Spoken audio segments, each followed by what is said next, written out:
Buenas noches, bienvenidos a Panorama Político, un programa bastante especial para nosotros porque hoy es un día importante para la sociedad guatemalteca. El Tribunal Supremo Electoral ha convocado a elecciones generales. ¿Qué lectura le damos nosotros los periodistas a este día tan especial? Para ello me acompañan los periodistas de Panorama Político. Buenas noches. Buenas noches. Lourdes, ¿cuál es la lectura que le das a lo de hoy? Bueno, hoy indudablemente pudimos ver que en el acto protocolario de la convocatoria de elecciones, algo que fue bastante notorio fue el ausentismo. Y pienso que al final este ausentismo que pudimos observar en el acto es un reflejo de más o menos cómo está la situación en el país. Por ejemplo, la ausencia de Otto Pérez Molina y de Roxana Valdetti, la baja institucionalidad que se tiene en estos momentos en nuestro país. Por ejemplo, también la ausencia de los diputados del Congreso denota un poco cómo esa falta de interés que hay por precisamente los congresistas. La llegada de Valentín Gramajo completamente solo como representante del Partido Patriota, ese respaldo, ese bajo respaldo que tiene por parte de esta agrupación política, la ausencia de Manuel Valdizón, como por ejemplo denota que él está realmente interesado en hacer lo suyo, en estar haciendo el trabajo de campo y no realmente estar metido en los problemas que estamos afrontando. No hay que abstraernos de una realidad muy concreta. Estamos pasando una coyuntura política muy particular. Había por ahí alguna queja de que por qué el presidente de la República no llegó. Mi particular impresión es que si llega el presidente, abona más a la controversia, porque al final de cuentas estamos en una crisis. Hay un fuerte cuestionamiento al mandatario y quien debería sucederle, que es la vicepresidenta de la República, pues está en una condición un tanto peor.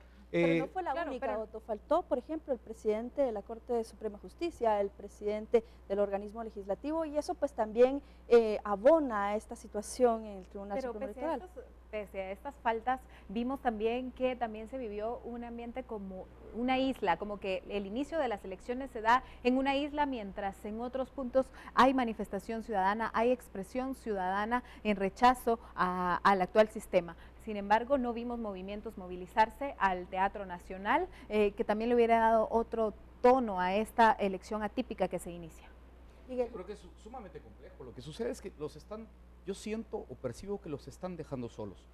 El Tribunal Supremo Electoral está haciendo lo que tiene en sus manos para poder hacer cumplir la ley, y siento que de repente hay mucho descontento, y eso es lo que denota esta falta de funcionarios públicos, lo que denota esta falta del presidente y de la vicepresidenta de poder asomarse al Teatro Nacional. Por otro lado, yo considero que fue un acierto de alguna manera del equipo de comunicación del presidente y la vicepresidenta. El tema es que si llegan, eventualmente se pudieron haber presentado algunos roces.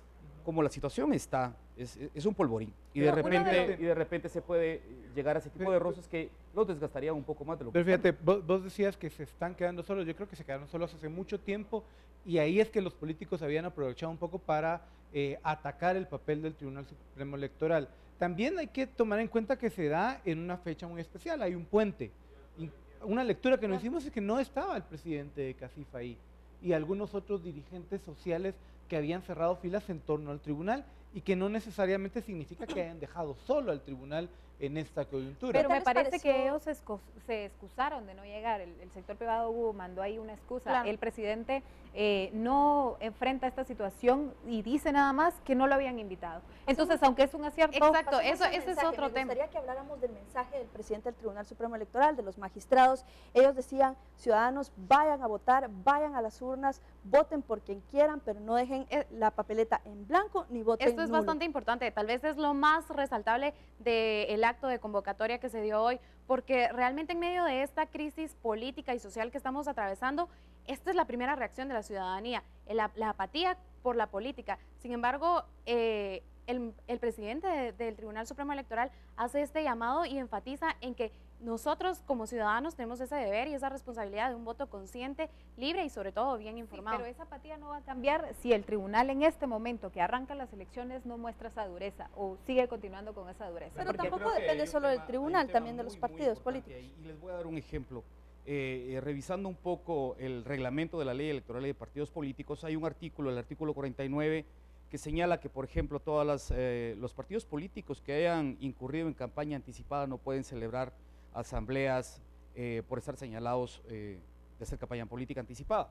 Entonces el tema es que habrá que ponerle muchísima atención al Tribunal Supremo Electoral y a toda esa presión social y de las organizaciones que van a tener encima. Es decir, es sumamente importante y que también esas organizaciones sociales se puedan solidarizar con el Tribunal Supremo Electoral para que sienta que están acuerpados y que la misma sociedad les dé el espaldarazo, ¿no? Me llama mucho la atención que hablemos del Tribunal Supremo Electoral y de su papel y de cómo debe hacer para que la ciudadanía llegue a las urnas, pero esto no depende solo del Tribunal Supremo Electoral, depende también de los partidos políticos, que haya oferta, que haya realmente una propuesta y que se vaya a una campaña política de altura, no solo campañas políticas estamos, como de insistía, canciones. en una coyuntura muy especial.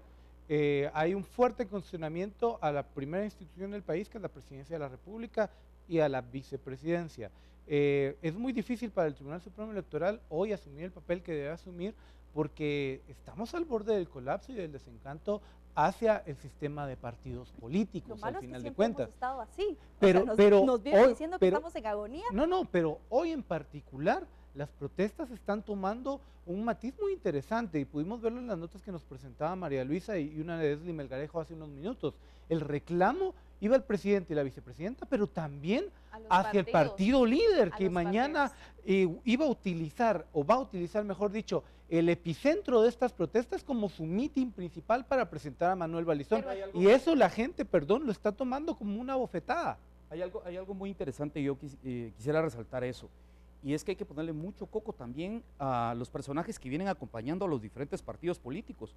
Yo he podido ser testigo cuando estuve trabajando en Torre de Tribunales de personas que están acompañando a los partidos y los vi con las chachas en las manos. Es decir, no estamos hablando de gente proba.